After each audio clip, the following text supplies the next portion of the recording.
Assalamualaikum warahmatullahi wabarakatuh.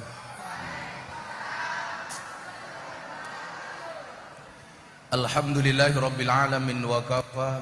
Salatu wassalamu ala sayyidina Muhammadinil Mustafa wa ala alihi wa sahbihi ahli sidqi wal wafa.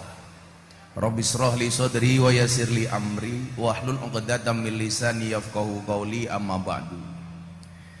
Hadratal muhtaramin, para masyayikh, para kiai, para habaib, tokoh agama, tokoh masyarakat, wabil khusus segenap sivitas akademika Universitas Lamongan, Bapak Rektor, Bapak Dekan, beserta para dosen yang saya takzimi, para pejabat yang berkenan hadir dalam semua tingkatannya, Bapak Wakil Bupati, jajaran Forkombinda yang saya hormati, segenap panitia pengajian yang saya banggakan, Bapak Ibu kaum muslimin wal muslimat rahimakumullah. Makan gorengan, minumnya susu. Hai Universitas Lamongan, I love you. Makan bakmi, lauknya rempela. Hai anak Fakultas Ekonomi, Gus Miftah datang dengan membawa cinta.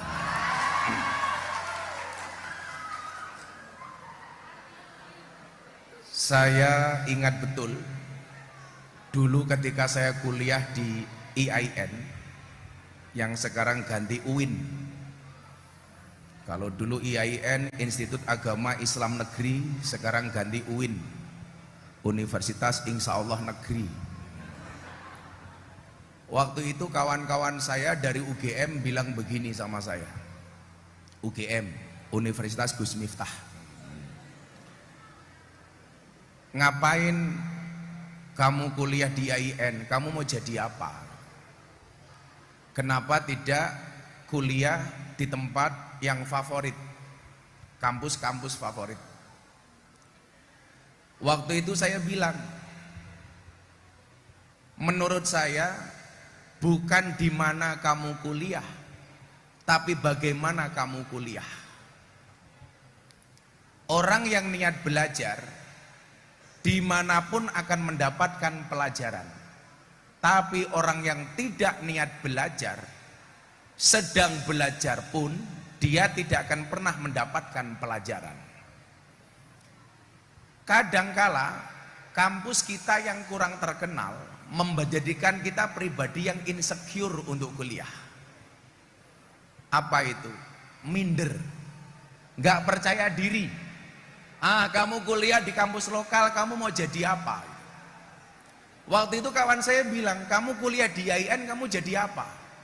Dan ternyata waktu menjawab. Dulu kawan saya yang ngomong seperti itu, dan saya yang dibilang seperti itu, ternyata takdir berkehendak lain. Saya viral, teman saya tidak, Pak. Artinya apa?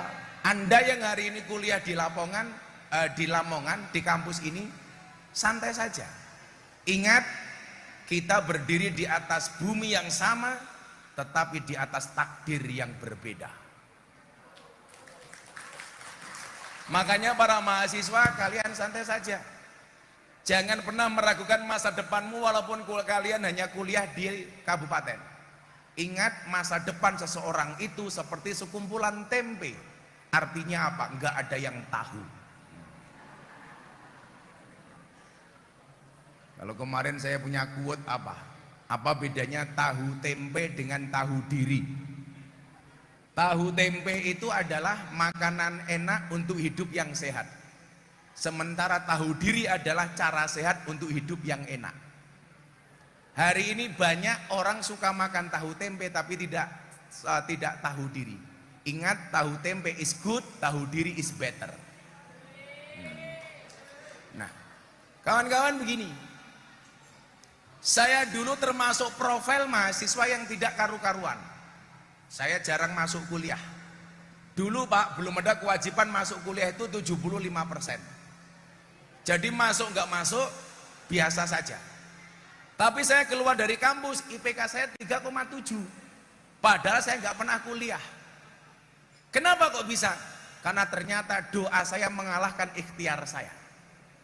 Jadi saya dulu kalau mau ketemu dosen, dosennya saya fatihai, saya sholawati. Baru di sini di Universitas Lamongan ada dosen sibuk bagi wedang sendiri. Kasihan amat Pak.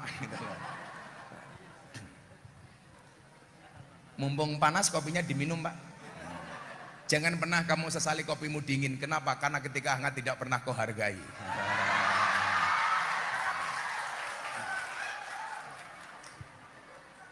Mbak-mbak tahu kenapa kopinya pahit? Karena manisnya kamu habiskan.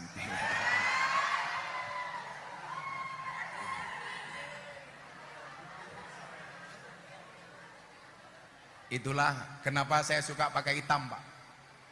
Karena kopi itu hitam. Saya bilang hitam itu lebih menyenangkan dibandingkan putih. Buktinya apa? Tai lalat lebih menyenangkan dibandingkan panu. Pilih tai lalat apa panu Pak? Tai lalat. Nah, artinya apa? Saya ingin menyampaikan begini, bahwa kesuksesan kita itu yang pertama, kalau kita kemudian belajar hadis ya, hadis yang kemudian sering kita baca dan merupakan dasar kita berpijak, itu minimal ada 4 hadis yang bisa kita pegang Pak. Yang pertama, rangkuman semua hadis itu hanya 4 hal. Kita rangkum hanya dalam 4 hal. Tolong lihat jari saya, jangan lihat cincin saya. Malah dibilang pamer. Tak copot Pak, malu saya. Apa le? Muga-muga lali, tak nggo meneh. Ngaji amplop tipis kelangan cincin.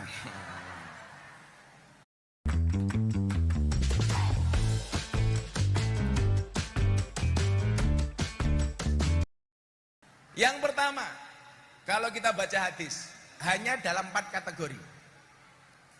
Innamal a'malu binniyat. Segala sesuatu itu tergantung niatnya. Kemudian yang kedua, min husnil islamil mar'i tarkuhu ma la ya'nihi.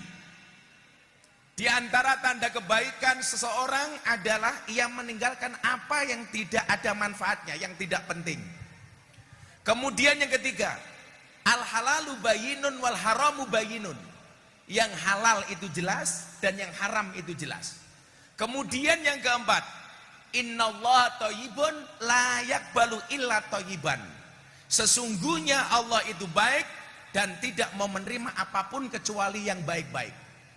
Jadi muara hadis dari kesemua yang disampaikan Kanjeng Nabi itu dasarnya cuma 4 ini Pak. Yang pertama, innamal a'malu binniyat, aspek tujuan. Sekarang tujuanmu kuliah apa?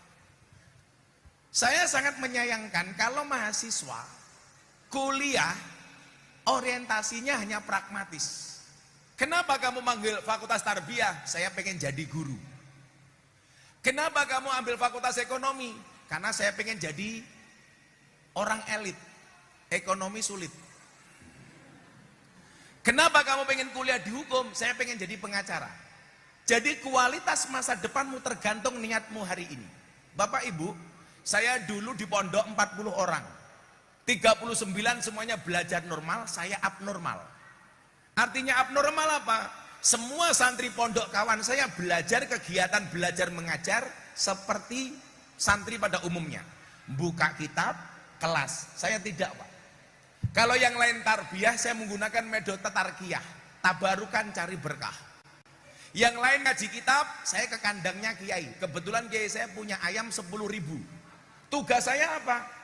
Ngasih makan ayam, siang ngasih makan ayam, sore ambil telur ayam atau nimpal telek ayam. Makanya dulu ada Gus yang mengatakan Miftah itu Gus telek. Saya nggak masalah dianggap Gus telek, karena bagi saya telek itu istimewa. Walaupun bau tidak ada berani yang menginjak-injak telek. Wani orang mungkin gitu. Makanya saya dibilang telek, it's okay. Saya lebih suka jadi telek dibandingkan jadi roti. Kenapa? Telek bisa jadi pupuk, roti dipangan jadi telek. Lah, hidup telek.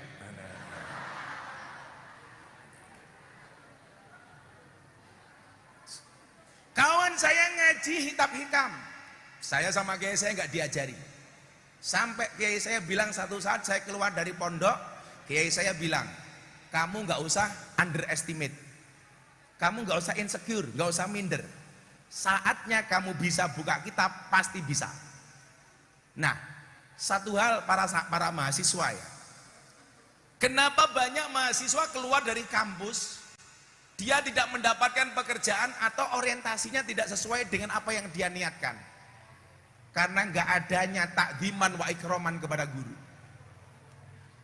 Siswa menjadi mahasiswa itu biasanya rasa hormat kepada gurunya itu berkurang. Kalau mau jujur, kalau saya tidak, Bu. Saya dulu aktivis demo, dosen saya demo. Tetapi yang saya demo bukan sosoknya, tetapi perilakunya. Yang saya demo bukan beliaunya, tetapi kebijakan Stadium Jenderal soal pendidikan murah. Padahal waktu itu SPP mau dinaikkan. Beliau di panggung, Pak, saya turunkan. Pak Menteri tolong turun, saya mau ngomong. Waktu itu saya mau di drop out dari kampus. Saya ingat betul waktu itu pembicaranya Malik Fajar, Menteri Pendidikan, dekannya adiknya Pak Abdullah Fajar. Kebetulan Malik Fajar dan Abdullah Fajar sama-sama orang Muhammadiyah. Saya orang NU. Waktu itu rame gara-gara keputusan pemerintah menaikkan SPP. Aku wani le demo dewe, nyekel mik dewe, bawa megapon dewe, menteri tak doke dewe. Mudun, Pak. Saya waktu itu diancam, Miftah, kamu mau di drop out dari kampus. Nggak ada masalah, Pak. Saya bilang, kalau Bapak mengeluarkan saya dari kampus, sejarah membuktikan banyak deonan justru jadi orang besar. Kendel aku, Pak. Tapi tolong ya, mahasiswa sini tolong jangan dicontoh. Yang dulu saya lakukan di kampus itu banyak yang abnormal.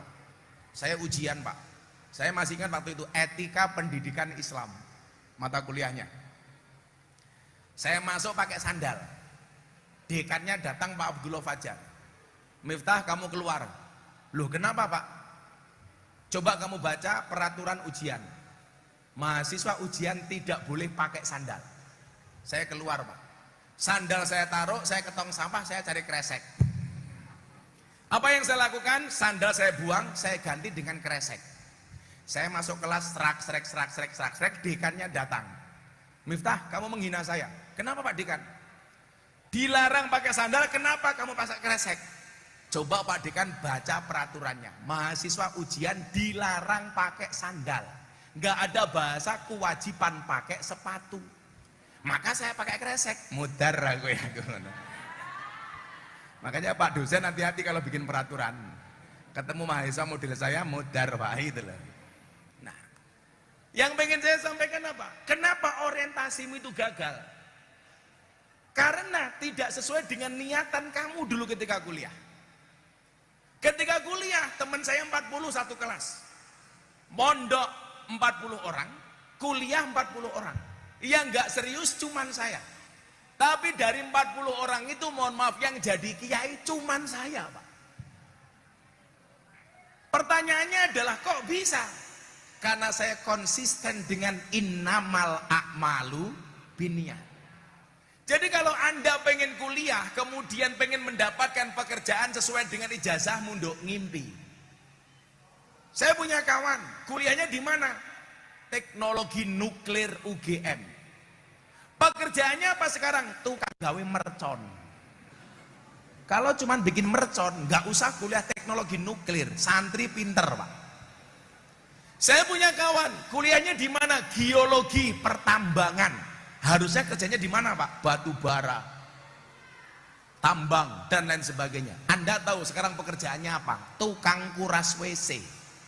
Sampai montore ditulisi, silitmu adalah rezekiku.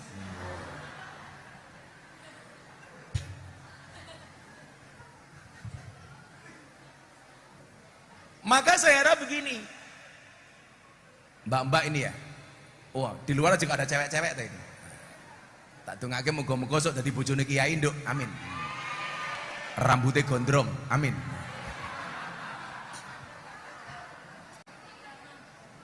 Sorry, saya tipe suami yang setia.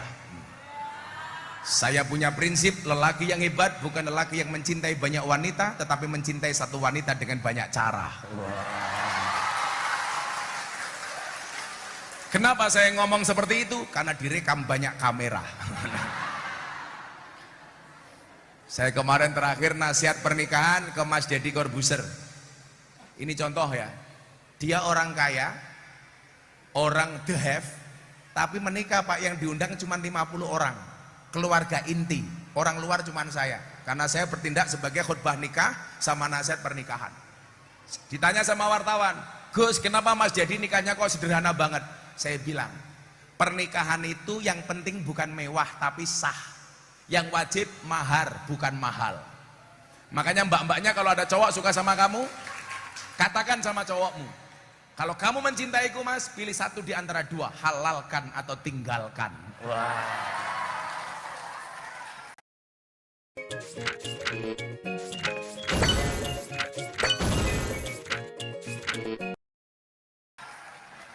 Guayane cah lanang ki omongane apa? Lautan kan ku seberangi. Wah.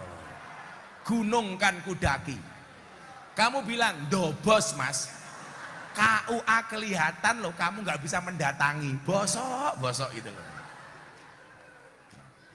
Makanya mas-mas ya, ingat, kalau sayang jangan dimantanin, kalau mantan jangan disayangin. Ya. Ada yang janda Bu? Kok ketawa-ketawa Bu? Janda. Oh banyak janda di sini. Makanya kenapa? Bagi para pria se-Indonesia, bandara yang paling menyenangkan bandara yang ada di Surabaya, Bandara Juanda. Juanda, Pak. Karena hidup ini memang indah bila disertai dengan janda dan tawa. Apa Dok? Canda? Saya dulu berpikirnya begini, kenapa kita harus underestimate? Ternyata Pak, kalau kemudian kita lihat dalam masa perjuangan, bangsa ini memang hari ini menjadi bangsa yang tidak confident, tidak percaya diri. Kenapa? Karena ada sejarah panjang loh. Kalau kemudian kita lihat sejarah, kalau tadi pembicara sebelum saya mengatakan ini jailung fil ardi khalifah, lah di Indonesia ini mohon maaf, ada krisis ketidakpercayaan yang dimulai dari penjajahan 350 tahun Pak. Itu ternyata apa? Efek psikologisnya melahirkan anak bangsa yang kurang percaya diri. Coba sekarang kita lihat faktanya, ini anak ekonomi ya. Coba Anda lihat, orang Indonesia nyuwun sewu Pak, kalau ketemu, mohon maaf ini tidak rasis, tapi ini fakta. Orang Indonesia kalau ketemu orang bule Pak, dia akan mengatakan ini orang pinter. Jadi seolah-olah kalau ketemu orang Eropa, Amerika akan mengatakan ini orang cerdas. Padahal orang bule yang goblok itu juga banyak. Saya pernah membuat seorang ateis kenal saya 10 menit masuk Islam. Saya mau syuting di acara saya di iNews TV, ngobrol bareng Gus Miftah. Ada bintang tamu ngajak cewek cantik usia 20 tahun. Begitu saya lihat belangkon dengan pakaian seperti ini, dia tanya sama saya, "Who are you? Anda siapa?" Saya bilang, "Ustadz." Dia tidak paham. Akhirnya saya jawab, "What is the meaning of Ustadz?" Saya jawab, "Muslim teachers." Baru dia ngerti Pak. Kemudian saya tanya, "And you?" "I am Audur Linda from Iceland," dari Islandia. Usianya 20 tahun. Saya tanya, "Agama kamu apa?" "Before I am Christian and no atheist." Dulu saya orang Kristen, sekarang saya orang ateis. Saya tanya, "Kenapa kamu menjadi orang ateis?" Jawaban dia apa? "Because God is fiction." Dia bilang, "Because God is nothing, religion is fiction." Tuhan itu tidak ada dan agama itu hanya fiksi. We are believe in science, not in God. Kami hanya percaya dengan ilmu pengetahuan, tidak percaya dengan Tuhan. Jawaban dia. Begitu saya 10 menit menjelang masuk studio, saya mau tapping, dia tanya sama saya, "Boleh nggak saya tanya satu hal kepada Anda?" "Tanya apa Mbak?" Orang Islandia. Coba nanti dicek, dia pernah saya undang di podcastnya Mas Deddy Corbuzier, alasan cewek ini masuk Islam. Kemudian apa? Dia tanya sama saya begini Bu, Saya boleh nggak bertanya tentang perempuan? Apa yang pengen Anda tanyakan? Kenapa perempuan itu dalam Islam kok dijajah, dipenjarakan? Maksud Anda apa? Kenapa perempuan geraknya harus dibatasi? Tidak seperti laki-laki, harus nutup aurat, tutup jilbab dan lain sebagainya. Sementara di kami, laki-laki dan perempuan sama. Mau berbusana seperti apa? Never mind, gak ada urusan. Maafi muskilah. Bahasanya anak Lamongan, no what, ora popo. Ini kenapa kami dibatasi? Nah, saya itu berusaha Pak belajar bahasa Inggris lagi. Kenapa? Karena saya dapat banyak undangan dari luar negeri Pak. Gara-gara saya ceramah di gereja tahun 2021, yang di Indonesia saya dibully. Saya dapat undangan dari wali kota Los Angeles, Amerika Serikat untuk berbicara toleransi. Besok akhir tahun saya mendapatkan undangan dari Washington DC sebagai leader yang dianggap paling toleran bersama dengan tokoh-tokoh toleransi sedunia. Makanya saya paksakan saya harus belajar lagi bahasa Inggris. Dan ternyata bahasa Inggris itu menurut saya kalau saya pelajari nggak begitu susah dibandingkan bahasa Arab Pak. Buku bahasa Inggrisnya book, buku jatuh gedebuk, selesai Pak. Jam tangan bahasa Inggrisnya clock, jam tangan rusak oklok. Kucing bahasa Inggrisnya apa Dok? Cat. Kucing kakinya 4, cat bien. Dari dulu Pak itu. I love you, you love me, and you love-lovean. Love you too. Cie. Dasar kimcil.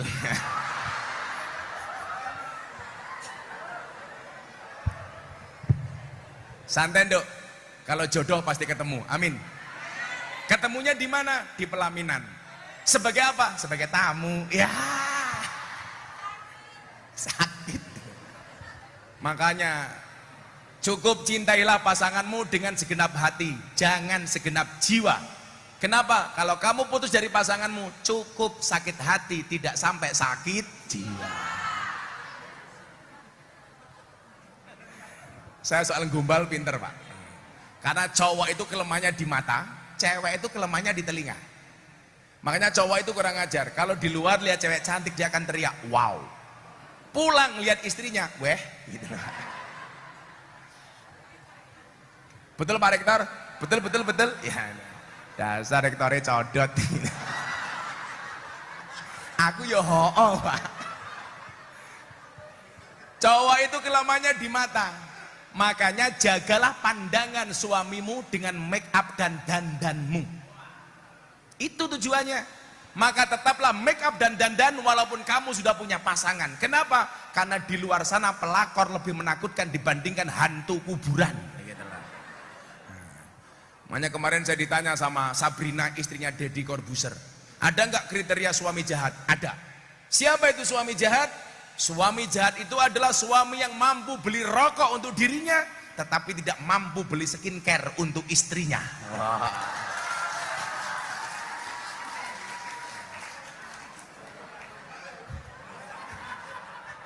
Makanya ibu-ibu Pak, kalau kita lihat ini wajahnya glowing.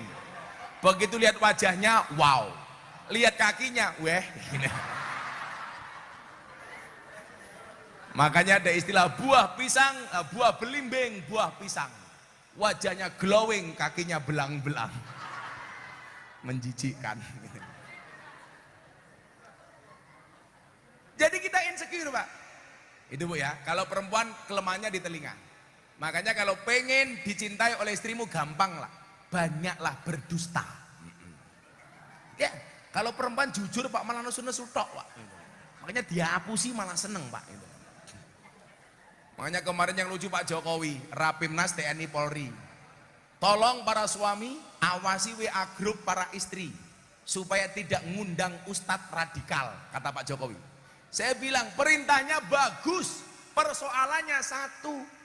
Emangnya berani suami ngawasi HP-nya istri? Yang ada istri ngawasi HP-nya suami. Wong wedok dilawan Pak. Perempuan tuh karakternya satu. Kalau disakiti nggak pernah lupa, kalau menyakiti nggak pernah ingat. Itulah perempuan. Betul? Wongnya ya teko iki Pak. jilbabnya ya ungu Pak gitu loh. Perempuan kok dilawan. Umar bin Khattab loh, presiden, khalifah, ditakuti sama iblis, setan, demit. Kuwi karo bojone kalah Pak. Makanya istri-istri yang mengalahkan suami berarti kesimpulannya apa? Lebih kejam dibandingkan demit dan iblis. Tapi memang Pak Rektor, ujian kewalian itu istri galak. Makanya kalau pengen jadi wali gampang harus punya istri galak. Makanya Pak Rektor kalau punya istri galak mungkin dua kemungkinan. Kemungkinan pertama Pak Rektor mau diangkat jadi walinya Allah, atau yang kedua min alamatil stroke. Bu, pilih mana Bu? Pak Rektor nikah lagi apa stroke Bu? Modar aku ya.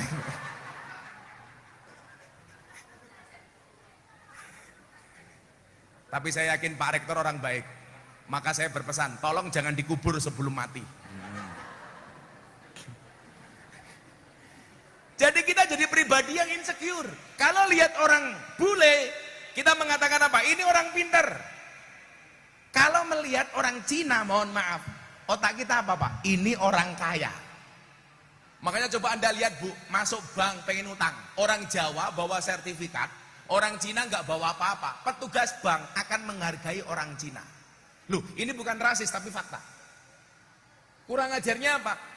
Orang Jawa bawa perlengkapan komplit, persyaratan komplit, yang Cina nggak bawa apa-apa. Mindsetnya apa? Yang punya duit orang Cina.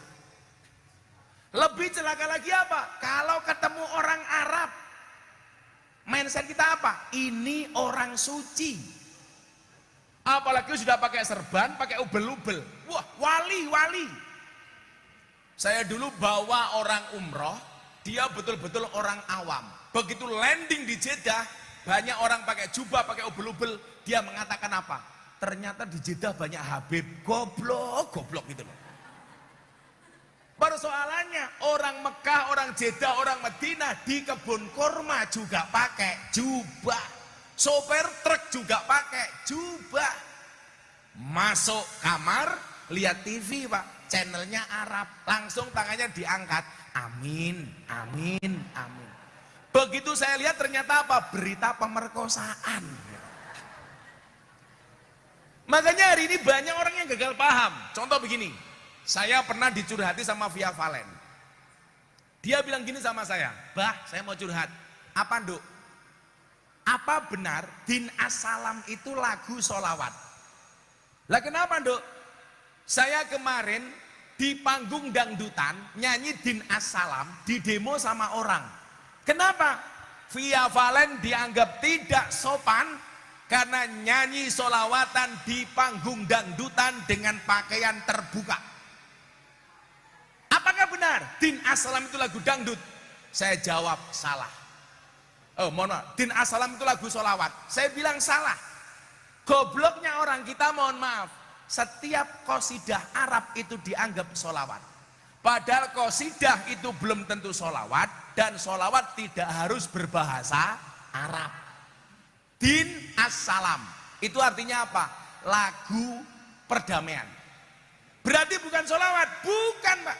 Jadi kalau Bu Rektor di toilet BAB sambil nyanyi Din As-Salam boleh Bu. Nanti coba dipraktekkan, duduk termenung sambil Din As-Salam.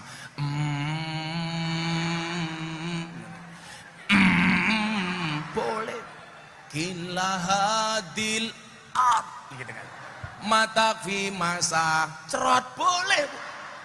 Itu bukan sholawat Pak itu. Tapi ono le, bukan sholawat tapi nggak pantas dibaca di toilet. Contohnya apa? Lagu Man Ana. Itu kan lagu hormatmu kepada guru-gurumu. Itu walaupun bukan sholawat nggak pantas kamu baca di WC. Mentang-mentang mau oh bosok tukang sone ini. Itulah bedanya sound system sama cewek. Sound system diragati okeh ketok wujute, cewek diragati okeh duntal kancane.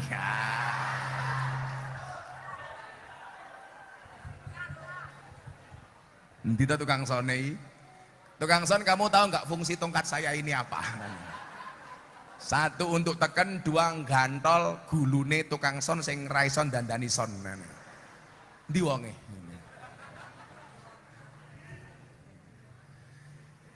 Jadi apa? Kalau ketemu bule pinter, ketemu Cina kaya, ketemu orang Arab suci. Ini mindsetnya Pak. Ini salah. Saya kajian kebangsaan di Gelora Delta Sidoarjo Pak.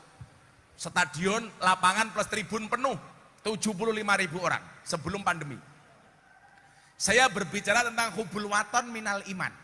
Kalau Pak Rektor hubul wadon minal iman. Hubul waton minal iman. Santai aja Bu. Saya kemarin bilang Bu, banyak